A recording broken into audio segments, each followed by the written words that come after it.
నమస్కారం. రుద్ర న్యూస్కు స్వాగతం.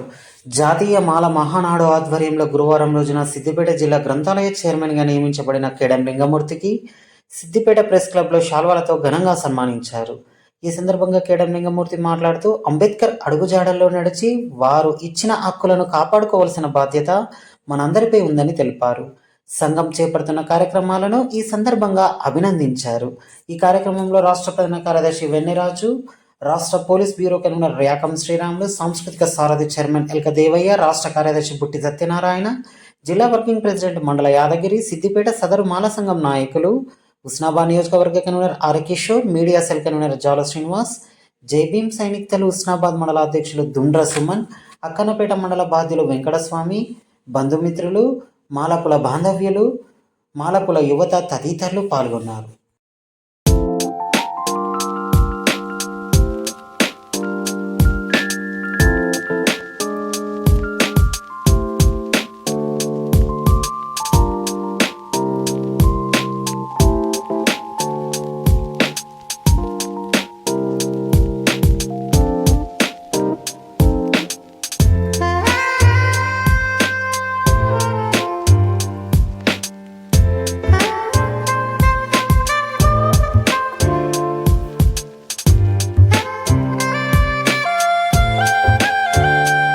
ఈరోజు సిద్దిపేట జిల్లా హెడ్ క్వార్టర్స్లో ప్రెస్ క్లబ్లో జాతీయ మాల మహానాడు రాష్ట్ర జిల్లా బాధ్యులు చాలా యాక్టివ్గా పనిచేస్తున్నటువంటి సోదరులందరికీ మనస్ఫూర్తిగా నమస్కారాలు తెలియజేస్తూ, ఈ మధ్య నేను సిద్దిపేట జిల్లా గ్రంథాలయ సంస్థ అధ్యక్షునిగా ప్రభుత్వం చేత నియమించబడ్డ సందర్భం మీకు తెలుసు. నేను వస్తున్నటువంటి ఈరోజు మన సోదరులంతా వచ్చి ఇక్కడ నాకు సన్మానం చేయడం జరిగింది.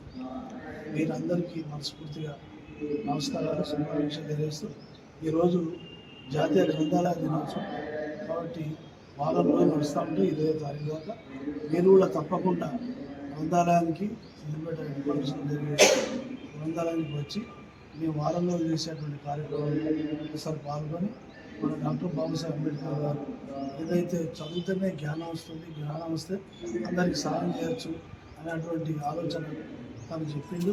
తన జీవితకాలం బోధించు, సమీకరించు, పోరాడు. MA, PhD, DSC, delete, LED, GP, భారత మనం అంత చదువుకున్న గ్రంథాలను ఎప్పటికప్పుడు అప్డేట్ చదువుకొని మన సమాజంలో మనకు, మన పక్కన వాళ్ళకు ఏం సాయం చేయగలుగుతాం, ఎంతవరకు వాళ్ళకు ఉపయోగపడతాం భారత రాజ్యాంగం పరిధిలో అనేటువంటి విషయాలను మనం చేయగలిగితే నిజంగా మన అంబేద్కర్ గారి ఆలోచనకు, వారు ఆశించిన దానికి కొంత సార్థకత మన జన్మ కావాలి, అది చేసుకోవాలని తెలియజేసి మీ అందరికీ మనస్ఫూర్తిగా నమస్కారం తెలియజేసి సెలవు తీసుకుంటాను. నమస్కారం.